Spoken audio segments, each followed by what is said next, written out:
जब 20 जुलाई को जो आंदोलन के मेन लीडर्स थे, जब वो वहाँ मिलने के लिए गए थे, उनको 4 घंटे उनके बर्बाद कराए गए। एक बहुत ही महत्वपूर्ण दिन था, इतने लोग इकट्ठा हुए उस दिन। वो लोग उस दिन भी गए बात करने के लिए, लेकिन उसके बदलाव में सरकार ने क्या किया? उन्होंने अपना मांग पत्र दिया, बदले में इन्होंने ना कोई आश्वासन दिया, ना कोई रिप्लाई दिया।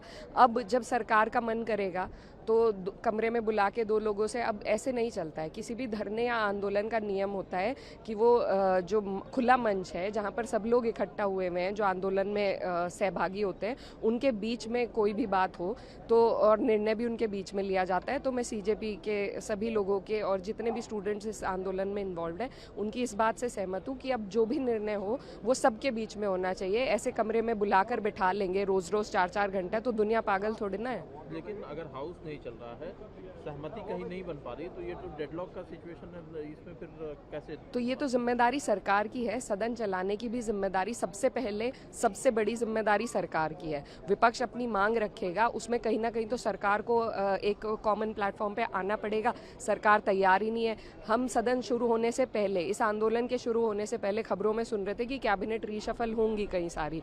तो क्यों नहीं कर दे रही है सरकार? क्यों नहीं हटा दे रही है? इतनी बड़ी तो बात नहीं है, कोई बहुत बड़ी मांग नहीं रखी गई है। मेरी तो ये भी एक इशू है कि बहुत बड़ी मांग ही नहीं है, कोई बहुत छोटी सी मांग है। उस पर भी सरकार अपने अहंकार को लेकर बनी हुई है।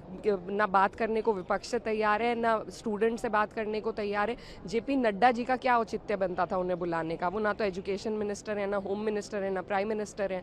उन्होंने टाइम वेस्ट किया उस दिन, एक इतने महत्वपूर्ण दिन उन्होंने सब स्टूडेंट लीडर्स का टाइम वेस्ट किया। अब दोबारा वो वही करना चाहते हैं, तो बिल्कुल ऐसा नहीं होना चाहिए। और मुझे लगता है ये सरकार चाहती है कि सोनम वांगचुक जी बेचारे मर जाएं, क्योंकि ना तो वो आज तक अनशन पे चल रहे हैं, ना उनसे विपक्ष के लोगों को मिलने दिया जा रहा है, ना सरकार खुद जाकर बात कर रही है। उन बेचारों ने एक लेटर भी दिया है जिसमें वो कह रहे हैं कि मैं सरकार से बात करने को तैयार हूँ, सरकार मुझ तक आए। तो ये किस बात का अहंकार है? अगर उन्हें कुछ होता है तो ये जनता, इस देश का युवा ये नहीं माफ करेगा इस सरकार को।